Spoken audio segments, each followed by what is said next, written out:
Today we're going to learn trig, and I will warn you it takes a lot of build-up before we can actually get to the solving problems.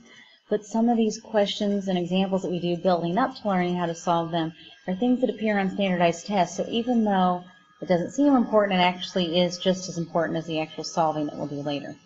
All right, so we've got the right triangle, and I'm going to put some letters on this. I'm going to call this A, B, and C. And trig works or is used predominantly in right triangles, and that's what our focus is going to be.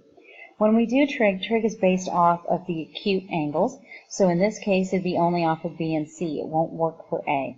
And when you do this, we're going to look at one angle at a time. So if I look at angle C, we're going to name three sides. The first one we're going to name is the side opposite. So that's the side that is not touching angle C. Then we're going to name the adjacent side. That is the side that is touching angle C, but is not the hypotenuse. And finally, we're going to label the hypotenuse.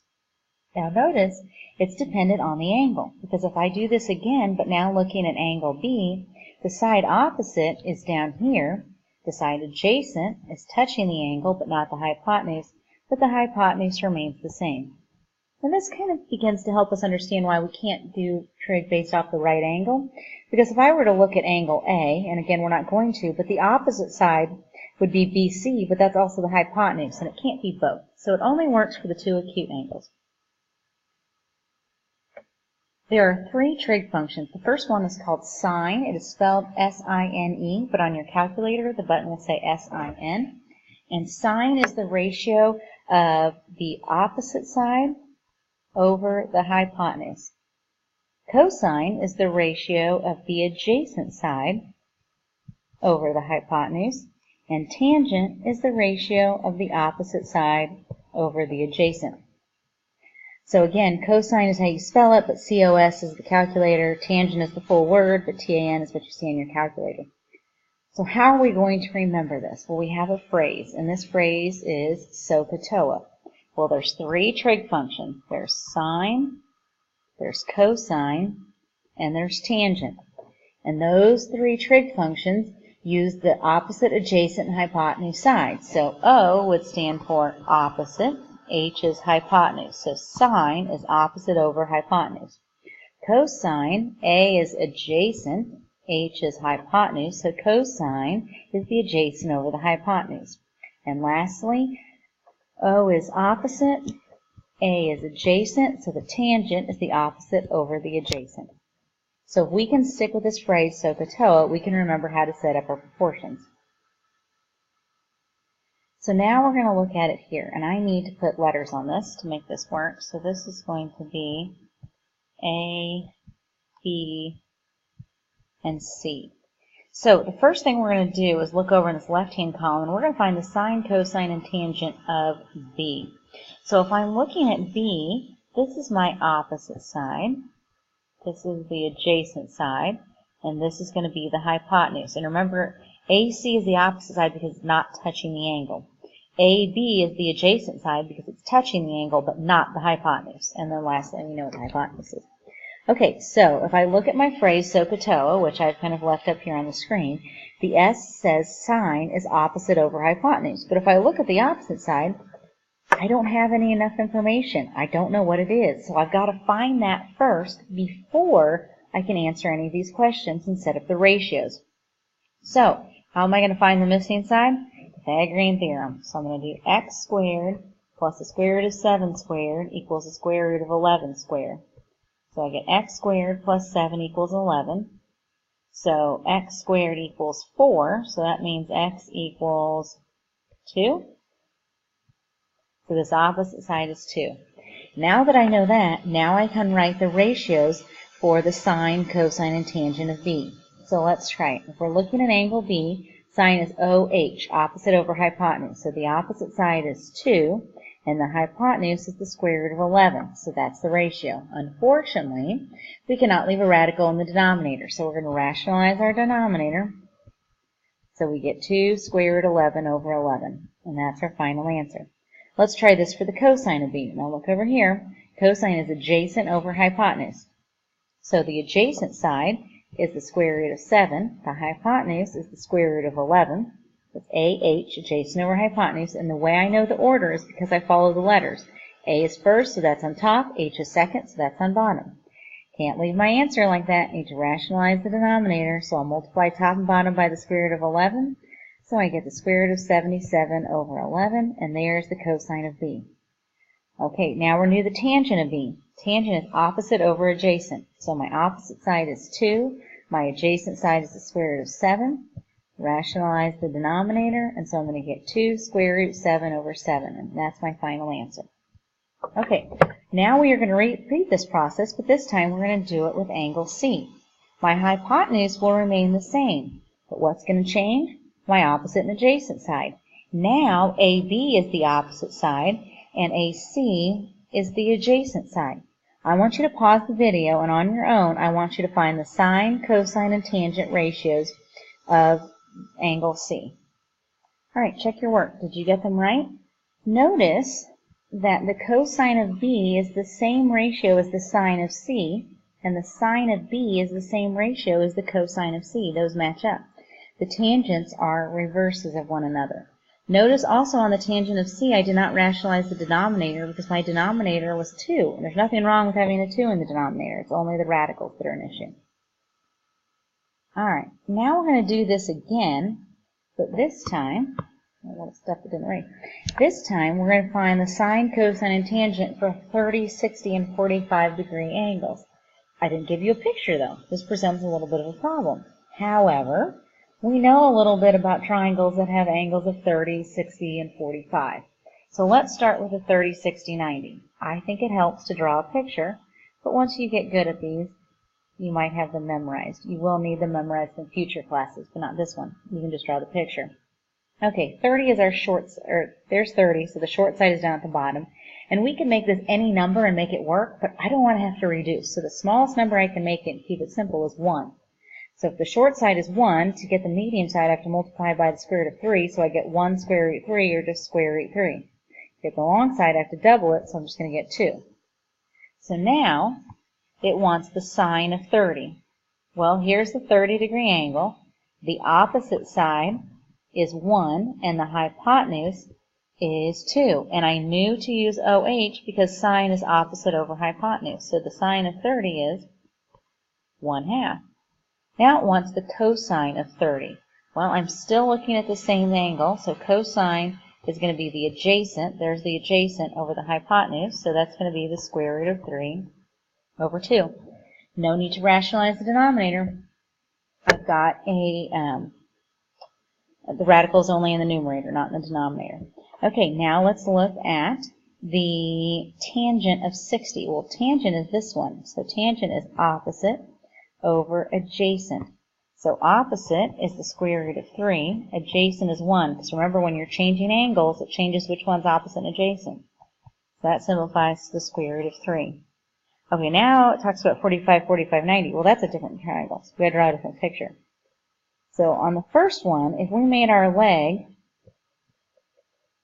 or our short side 1, then we probably should do the same thing over here and make our legs 1, and then our hypotenuse would be what? Well, it would be 1 times the square root of 2, which is just the square root of 2. Okay, now it wants the sine of 45. Which angle do we need? Doesn't matter, it's all the same. So we want the sine of, let's say, this angle. Well, this would be opposite over hypotenuse. The opposite is 1. The hypotenuse is the square root of 2. Got to rationalize the denominator. So this becomes the square root of 2 over 2. The tangent of 45, doesn't matter which one. Opposite is there. Let's do adjacent. So it's 1 over 1, which is just 1. Okay, this stuff here will absolutely come up again.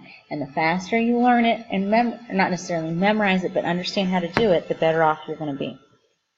All right, now we need to use our calculators. In the email that I sent you, I attached a document called Calculator Instructions. And if you open it up, it looks like this. So what you need to do now is kind of pause your video and go back and forth with the instructions, figure out what kind of calculator you're using, and then get it in the right mode and see if you can figure it out. In these calculator instructions, I've just picked some arbitrary examples so you can practice putting the numbers in and make sure you get it right. Once you think, based on the calculator instructions, that you've got it right, then go back to your notes and see if, oops, that took me to the Got to a different spot. Hold on. See if you can find these values in your calculator. When you type in the sine of 25, this was in your calculator instructions, you should get 0.4226. Cosine of 38, you should get this number. Tangent of 29, you should get this number. Now, I know it says round to 4 decimal places, and you don't know why. You'll deal with that later. Just be able to get it into your calculator. Remember, we're setting this up. We're taking lots of different pieces and putting it together to make one problem. All right, so there's those answers. That should be pretty straightforward. If for some reason you cannot get this in your calculator, either by following instructions or getting help with a neighbor, then you need to stop by after school or after class and talk to Mrs. Curran. She's in room 201. She's got short blonde hair. She will not reteach you this lesson, but she will happily show you how to put it in your calculator if that's all you're struggling with. All right. Now, sometimes we need to solve for the angle. And this will all make sense later, so don't stress about this now. But if I'm solving for angle A, I write this out by saying angle A equals the inverse sine, and that's sine to the -1, that's what that means, inverse sine, of this decimal, and then when I put that into my calculator, I get 36.0. Your calculator instructions page will explain to you how to put that into your calculator. See if you can get these numbers into your calculator, or figure out these numbers by using your calculator. All right, now we know all the basics. Now we can put this all together and start solving. So keep in mind your phrase, SOHCAHTOA, and let's get started. So to start, the first thing we do is we look at the angle that we've been given. And then we label the two sides we have information about. It does me no good to label this bottom side because it's blank. So if I look at x, is x opposite, adjacent, or hypotenuse? Well, it's opposite. And 18 is the hypotenuse. So that's O and H. So now I look at my phrases up here. Which one of those uses O and H? Well, the answer is sine does. So I'm going to use the sine. So I'm going to start by saying the sine of my angle measure, which is 26, equals opposite, which is x, over hypotenuse, which is 18. So now where do I go from here? Well, x over 18, I can't put that in my calculator, but I can make the sine of 26 a decimal. So right now in your calculator, make the sine of 26 a decimal to 4 decimal places. So we're going to do 4384 when it's in your calculator, equals x over 18. To solve that, we're going to make it a proportion by put it over 1, and we're going to cross multiply.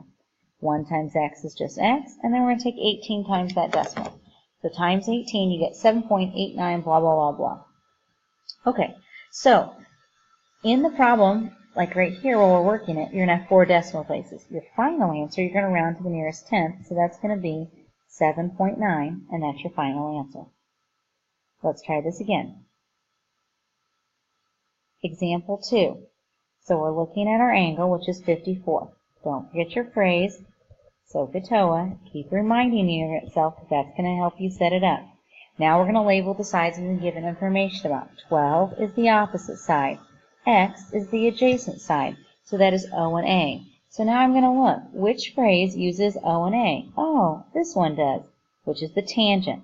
So I'm going to say the tangent of my angle measure, that's what I circled, 54 equals opposite, which is 12, over adjacent, which is x. And I knew to put opposite first because opposite was written first, and then adjacent. Okay, so now I need to make the tangent of 54 a decimal to 4 decimal places. That 1 that comes before, I have to include it, but it's not part of my 4 decimal places. So it's 1.3764 equals 12 over x. So to solve, I'm going to make it a proportion. Sometimes you'll multiply, sometimes you divide, but if you make it a proportion, you'll know what to do. So when I multiply, I get 1.3764x equals 12. Well, how do I solve that equation? Some people might panic, but think, if I have 2x equals 12, to solve that you divide by 2, right? So when I just divide by that decimal, so in your calculator, do 12 divided by 1.3764, and then to the nearest tenth, you're going to get x equals 8.7. So again, sometimes you'll multiply, sometimes you'll divide, but you gotta set up your proportions and then you'll know. Let's try one more together. So our phrase is SOHCAHTOA. Start by looking at your angle measure. Based on that angle measure, now we're going to label. What's 9? Opposite, adjacent, or hypotenuse? Well, 9 is adjacent because it's touching the angle and not the hypotenuse. X is clearly the hypotenuse. So now look, which trig function uses a and h? Well, this one does. That's the cosine. So I'm going to write the cosine of my angle measure, what I circled is 33, equals adjacent 9 over hypotenuse x. So now in my calculator, I'm going to find the cosine of 33 to 4 decimal places, which is going to be 0.8387 equals 9 over x. Put this over 1 and make it a proportion. Now I'm going to cross multiply. 1 times 9 is 9, and then I get 0.8387x. So to solve, now I'm going to have to divide. 9 divided by 0.8387 to the nearest tenth gives me x equals 10.7. There's my answer. Okay, 4 and 5 are ones that I want you to try on your own. So pause the video, see if you can do 4 and 5 independently, and then turn the video back on and check your answer. Okay, here are the answers for 4 and 5. 4, I had to use the tangent. It was opposite over adjacent, so it's x over 11. I cross-multiplied, and I multiplied and got 7 point, oh, this is, we're going to do to the nearest tenth, so ignore that. Okay, so then you get 7.4. On the other one, you're going to have to divide, because it's the cosine, well, not because of the cosine, but because of the way your proportion is set up, it's going to be adjacent 5 over hypotenuse x. So when you cross multiply, now you're going to have to divide. So you do 5 divided by 0.1736. And to the nearest tenth, you get 2.80. So we're just going to call that 2.8. All right, so everything we've done so far has been finding side lengths. So what we're going to do next is find angle measures. So notice x right here, it's on a side. X right here, it's on a side. What we're going to do next, x is going to be the missing angle.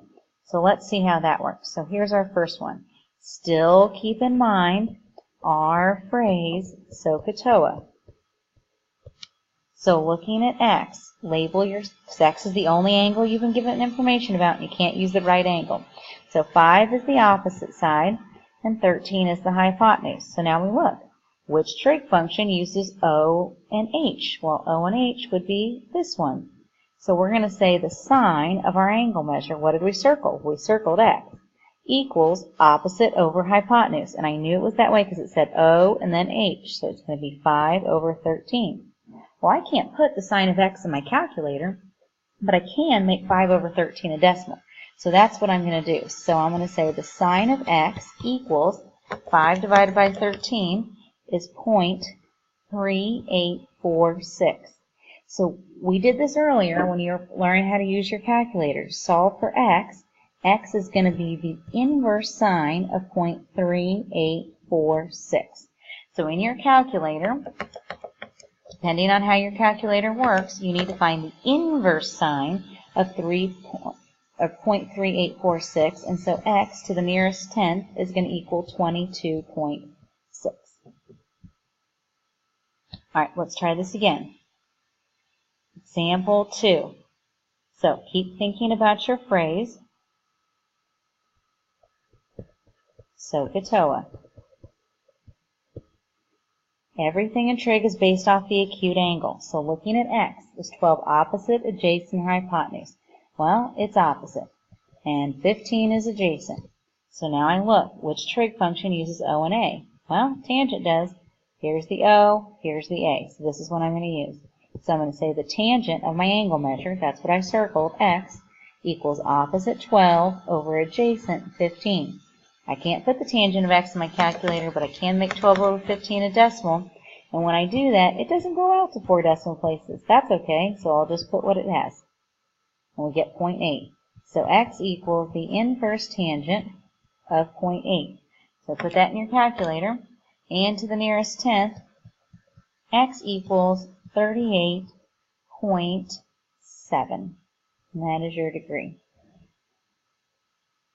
All right, now let's look at the last one that we're going to do together. Example 3. Remember your phrase, SOHCAHTOA. Keep reviewing and remembering this phrase. That's not an R. You got to make it, commit it to memory. So if I'm looking at x, 10 is adjacent, 19 is hypotenuse. So which trig function uses a and h? Cosine does. Here's a, here's h. This is what we're going to do. So I'm going to say that cosine of my angle measure, that's what I circled, is x, and cosine is adjacent over hypotenuse. That's going to be 10 over 19. So then when we solve, x is going to be the inverse cosine of whatever that is as a decimal. 10 divided by 19. Now notice I'm kind of skipping a little step and kind of going forward, but I think we can handle it. 0.5263. So now in our calculator, we're going to find the inverse cosine of that. And to the nearest tenth, that angle measure comes out to be 58.2. Technically, our answer is degrees because we're finding angle measures. All right, I want you to pause the video, and then I want you to find x in the next two pictures. Okay, check your work. See how you did. In the first one, I had the adjacent hypotenuse side, so I was using cosine. The next one, I had opposite and adjacent, so I was using tangent. Remember, to find the angle measures, you're going to use the inverse of whatever it is. To find the sides, you're going to use the regular one. This ends part 1 of the video. I'm going to do the last little bit of our notes in a part 2, a second video, so this video doesn't get too long.